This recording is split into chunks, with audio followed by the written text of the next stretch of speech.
आइए हम लोग तीसरा चैप्टर इलेक्ट्रिक पोटेंशियल वैद्युत विभव के सारे इंपॉर्टेंट फार्मूले देखते हैं जो है। तो देखिए पहला फार्मूला क्या है, वैद्युत विभव। वैद्युत विभव B बराबर W/Q0 होता है। आइए समझते हैं पहले विभव होता क्या है। जैसे कोई आवेश रखा जाए तो इसके चारों तरफ एक क्षेत्र उत्पन्न हो जाता है जिसको क्या बोलते हैं, वैद्युत क्षेत्र। यहां से मतलब कहीं अनंत से अगर किसी आवेश को इस वैद्युत क्षेत्र के अंदर तक लाया जाए तो जो काम करना पड़ेगा W, उसी को क्या बोल देंगे, वैद्युत विभव। तो वैद्युत विभव की परिभाषा ये होगी कि एकांक धन परीक्षण आवेश को अनंत से वैद्युत क्षेत्र के अंदर किसी बिंदु तक लाने में किया गया कार्य ही क्या कहलाता है, वैद्युत विभव कहलाता है। तो आप परिभाषा लिखना चाहे तो लिख सकते हैं। बाकी विभव बराबर सूत्र होता है B = W/Q0। W क्या है, किया गया कार्य, Q क्या है, परीक्षण आवेश। परीक्षण आवेश हमने बताया था क्या होता है, टेस्टिंग चार्ज। ऐसा आवेश जिसका स्वयं का कोई इलेक्ट्रिक फील्ड नहीं होता है उसे बोलते हैं टेस्टिंग चार्ज या परीक्षण आवेश। इसके मात्रक की बात किया जाए तो इसका मात्रक होगा वोल्ट। इसका मात्रक हो जाएगा वोल्ट। तो आई होप आपको विभव समझ में आया होगा। अगला है जो है विभवांतर।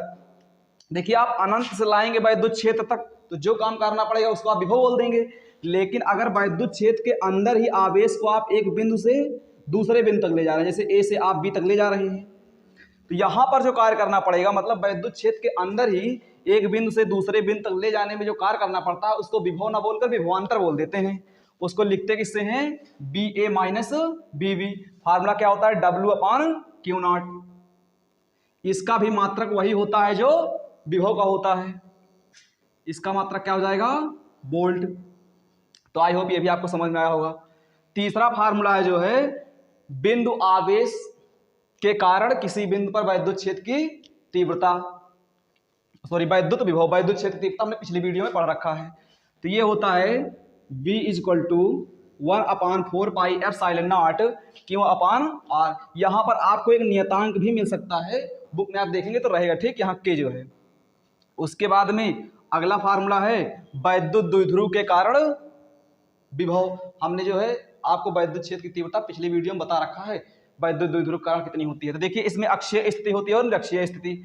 तो अगर वैद्युत द्विध्रुव के कारण अक्षीय स्थिति में विभव पूछा जाए तो इसके लिए सूत्र होगा B = 1/4πε0 P/R²। P क्या है, यहाँ पर वैद्युत द्विध्रुव आघूर्ण है, R क्या है, डिस्टेंस है जो है। तो ये फार्मूला भी आप याद कर लेंगे जो है।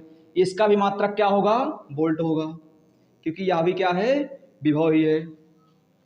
उसके बाद में इसी का दूसरा पार्ट है निरक्षीय स्थिति। अगर निरक्षीय स्थिति पूछा जाए तो आप बताएंगे विभव क्या होगा, 0 होगा, ठीक। ये भी इंपॉर्टेंट फार्मूला है। उसके बाद में अगला है स्थितिज ऊर्जा। इसके लिए स्थितिज ऊर्जा को लिखते किससे हैं, U से। U बराबर सूत्र होता है 1/4πε0 Q1 Q2 KR²। ये स्थितिज ऊर्जा का सूत्र है। उसके बाद में अगला फार्मूला है दो प्लेटों के बीच वैद्युत क्षेत्र की तीव्रता।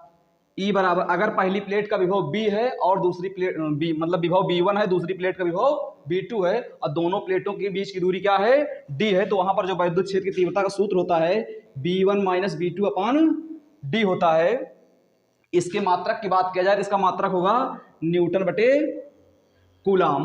तो इस तरीके से हमने जो है तीसरे चैप्टर में जितने फार्मूले थे सारे फार्मूले बताए। आप एक चीज और ध्यान देंगे, इसमें जो पेपर में डेरिवेशन आने की संभावना होती है, ये अक्षीय स्थिति हो गई, ये कई बार पेपर में देखने को मिला है, और निरक्षीय स्थिति जो है। तो आप इन दोनों डेरिवेशनों को भी अच्छे से देख लेंगे, ठीक। और बाकी तो परिभाषा आप याद ही कर लेंगे, सारे फार्मूले आप नोट कर लीजिए। तो इसी के साथ करते हैं वीडियो को एंड।